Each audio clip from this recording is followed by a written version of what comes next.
Have you ever thought about making your own podcast? Okay, so you have your script. You're ready to record. So now what?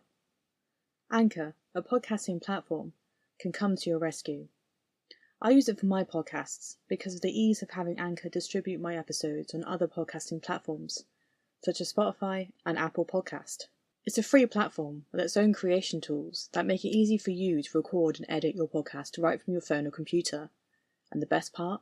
You can make money from your podcast with no minimum listenership. Now that's a good deal. Download the free Anchor app or go to anchor.fm to get started. Anchor.fm is everything you need to make a podcast, all in one place. And now, on with the show. The faith in the spiritual unknown, the factual discoveries of the scientist, they collide through feeling and doubt. And it is here that through their story leads the question of reincarnation. Would you want to remember your past life? Do you believe in the afterlife? What if you found reason for it by an unhappy accident? Would you take the chance to find the truth? For many, there is this instinctual faith in reincarnation, of the cycle of souls and how consciousness is determined in the next life through choices and consequences that set this level of karma. But even then, do you feel, with this knowledge, that you have all the answers? Ian Gray goes through the scientific need to disprove a religious concept of how the eye was made, to having the proof of disproving something religious, to essentially having his world be engulfed with faith and belief in the spiritual world. At first, through Sophie, and then, after her passing, through Tobias, and the journey that leads him there. From the need to disprove something for the cause of everyone else, it becomes a personal journey that eclipses everything that was told to him and what he did not believe in. After this, what does he believe in? What do you believe in? There is something bigger than what we can comprehend, and Ian is only touching the tip of the iceberg. We are two takes, and this is one shot, an analysis of the film Eye Origins. As the title indicates, the origin of the eye was the main concern until it becomes a bigger concept, colliding religion, faith, and belief with factual evidence under scientific discovery. The film leans towards how science can determine the story of the eye through variable data, but then, through human connection, Ian finds himself with Sophie, the complete opposite of him. She has belief in the spiritual world, whereas Ian does not. Some say opposites attract, but in the bigger picture, would you say the same for science and religion? This film does not explore the battle, but rather the interlacing relationships of how science and spirituality can collide and perhaps even help each other. The question that is unanswered is the aspect of rebirth and reincarnation. Is it more than the belief? Let's have a look. A theory that reconnects the aspect of reincarnation throughout the Hindu religion is how Ian essentially is going through the 4 stages or goals of Purushartha. What I wish to do is explain these stages. The first stage is Kama.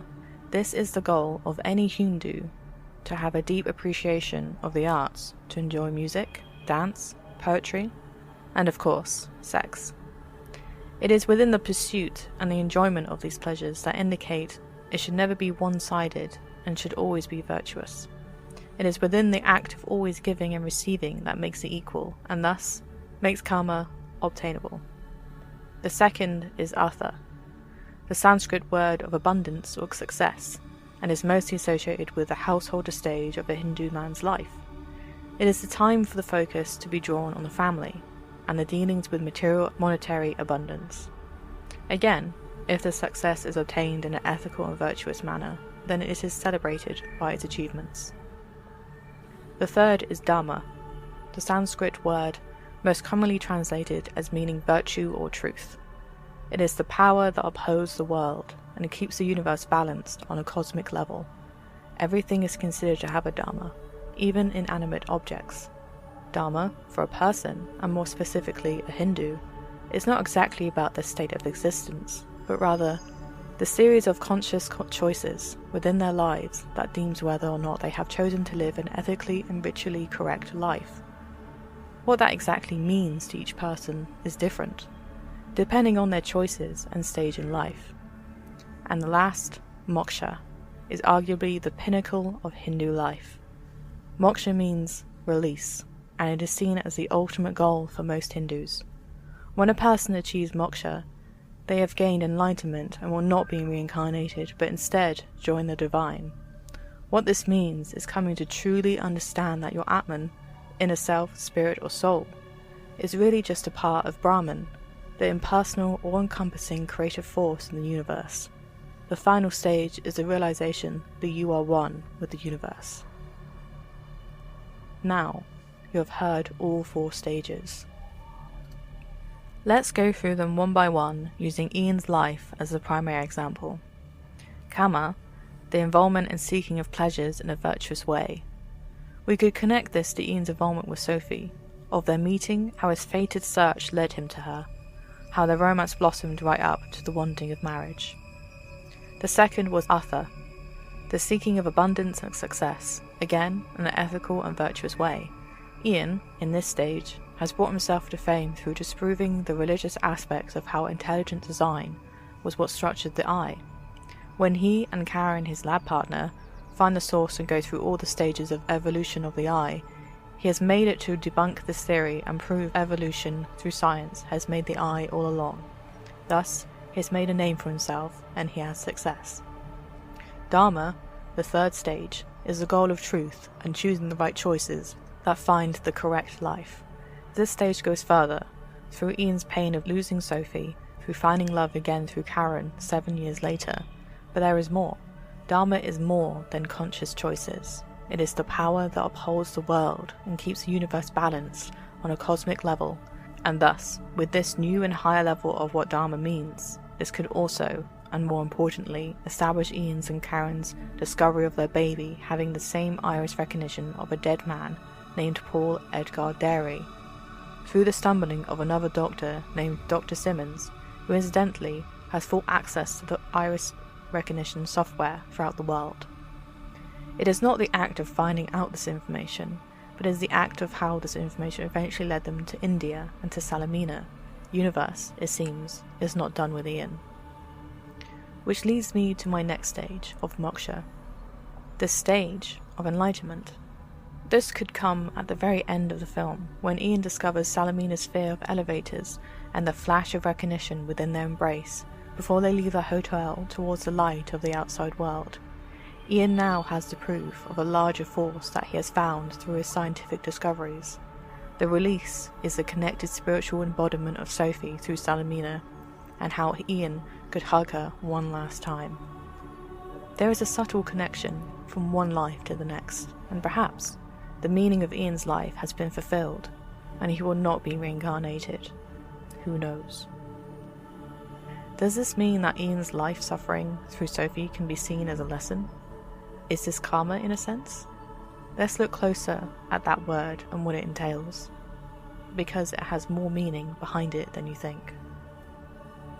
Karma, usually known for the spiritual cause and effect principle, essentially has good intentions and good deeds contributing to good karma and happy rebirths, and bad intentions with bad karma.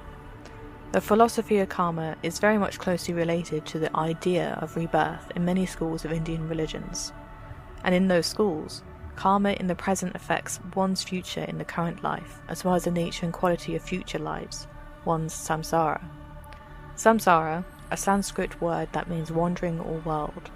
It is the fundamental belief of the cycle of death and rebirth, with death being the last samsara, often referred to as the last sacrifice. Samsara is referred to as reincarnation and karmic cycle, amongst others. Its liberation is moksha, and thus everything is explained in full circle. Ian's life and his choices cannot be deemed good or bad, which makes it harder to determine the understanding of karma within this story. What can somewhat be explained is the aspect of whether or not reincarnation can be a key to the connection of Sophie and Salamina through the analysis of karma, the spiritual aspect, and the understanding of iris recognition, the scientific approach. In Indian texts, there is a combination of the definition of karma concept, some I have already touched upon, and others that are new. What I wish to concentrate on is the effects of one's karma that can be described in two forms. The phala, meaning result, the visible or invisible effect that is typically immediate or within the current life. And its contrast, samskara, invisible effects produced inside the person, are because of karma, transforming the person and affecting his or her ability to be happy or unhappy in this life and future ones. In more depth, samskara is the mental impressions, recollections, or psychological imprints that every individual leaves in the deeper structure of the person's mind. These impressions then await fruition in that individual's future in the form of hidden expectations, circumstances, or subconscious sense of self-worth. In a sense, this explanation of samskara, known for years through Hindu religion, explains the theoretical concept and possibility of the existence of the soul, or of a consciousness that is alive within us. What happens when we die? That is the real question, and within the film I Origins, latching onto the understanding of reincarnation through Hindu beliefs, it is the loss of each person that makes it harder to let go. We move on, but through Ian's shame of still feeling attracted to Sophie, even 7 years after her death, shows that our minds attach ourselves to this hopelessness of feelings and emotions. There is a connection in life, so why can there not be a connection through death and rebirth? The concept of the mind, the soul, outside of the physical realm of our bodies, makes us question that there's surely more to life than this. The cycle of consequences of Ian's actions, of Sophie's inactions, brings forth how connection can go further than our bodily selves. And in the film, it is represented beautifully through the eyes. Sophie and her unique iris pattern, where the eyes are the gateway of the soul, is emphasized even more by the first introduction of Sophie's character being in costume, covering everything except her eyes. The concentration lies there, in the eyes, the gateway, named by so many. So if it were the gateway, then there could be a path from one consciousness to another. From that consciousness, some call a spirit, a soul, that can latch onto these memories from a past life and bring it with them into another vessel, another body, and how some things are forgotten within that new life. Much like the bias test at the end of the film, through choosing which image Salamina likes best does not necessarily prove that Sophie is being reincarnated through scientific findings, as many things can be questioned here, such as Ian's need to say whether or not the test was correct or incorrect can place pressure on Salamina to try and find the image that will get her the right result, rather than the one that she likes best. Another opinion could be that Ian has placed so much faith and hope in finding this connection that it might have corrupted his scientific method by only doing one test and placing the connection to be false or very weak in his findings. There are, however, some similarities, such as the liking of strawberries, but the pressure is placed on how Ian might think that the more important things, such as remembering Sophie's grandmother, proves a theory, but it does not. Reflecting, connecting this test to the one place in Tobias, the comparing of images that are related to poor Edgar Derry, might theorize that the younger the child, the higher the possibility of remembering or even favouring particular pictures that eclipse an earlier life. This could be possible, as a child is more perceptive to remembering something like this, and various research on various children in the theory of reincarnation has shown a variable result, that is, within children, the younger the better, of remembering and recognizing various images, events, even people that are since died or are from another life. All in all, Ian shows Salamina 25 questions, each presenting 4 different images from A to Y and scoring 44%. 44% of 25 is 11, and, if you remember, Ian found the billboard with Sophie's eyes at the beginning of the movie through the underlying repetition of 11s in such a short space of time. Abandoning reason and the need of evidence, Ian followed it without question, leading him to her, Sophie. Though disappointing that were the results, the understanding of how important the number 11 is indicates that Ian was meant to find Salamina, much like he was meant to find Sophie. The elevator scene at the end of the movie proves this. He does not even entertain the idea of reincarnation, and throughout the film, the absence of saying or attempting to explain reincarnation through his scientific findings has the very spiritual belief being pressed up right under his nose, or eventually, right into his face. Attempting to prove this faith through scientific findings has him questioning it throughout. He knows it's there, but he can't prove it, and thus, in a strange twist, faith is disproving how effective his scientific method is. Going back to the eyes, and how they are called the gateway to the soul, I wish to concentrate on the iris recognition software that is repeated throughout the movie. It is a real automated method of biometric identification within and throughout the world in this current age. What it does is mathematical pattern recognition techniques on video images of one or both irises of an individual's eyes, whose complex patterns are unique, stable, and can even be seen from a distance. This software uses video camera technology with subtle infrared illumination to acquire images of the iris. Databases of enrolled templates are searched by matcher engines at speeds measured in the millions of templates per second per single-core CPU, and with remarkably low false match rates. Hence, the speed of the database within the film and how the technician scanned Tobias's eyes saw the connection of Edgar's eyes to be seen as a false match. The scanning technology is not 100% perfect, and the movie shows this. However, the iris recognition software does more than just accepting that it's not perfect. It also places the combination efforts of science and spirituality to collaborate within the story centered around Ian.